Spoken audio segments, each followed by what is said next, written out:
ഞാനൊരു തീരുമാനമെടുത്താൽ അതിന് മാറ്റം ഉണ്ടാവില്ലെന്ന് എനിക്കറിയാമല്ലോ. അപ്പോ സാറ് തീരുമാനിച്ചു കഴിഞ്ഞു? അതെ. അല്ല, എനിക്കറിയാൻ മേലാത്തോണ്ട് ചോദിക്കുക, താൻ ആരുവാ? നാരായണ പോരായണ പോയി. തനിക്കൊരു വിചാരമുണ്ട് താൻ ഏതോ കോപ്പിലെ വലിയ രാജാവാണ്. താൻ ഒരു പുല്ലുമല്ല.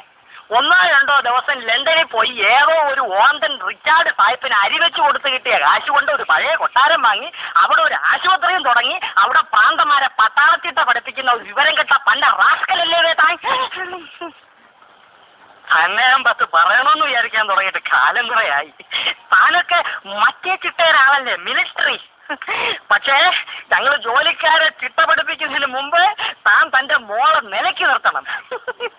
യൂക്കാലിപ്റ്റസ് മരത്തിനിടയിൽ പരസ്പരം കെട്ടിപ്പുണർന്ന് മരം ചുട്ടി ഓടുന്ന 2 യുവ മിഥുനങ്ങളെ ഞാൻ കണ്ട്.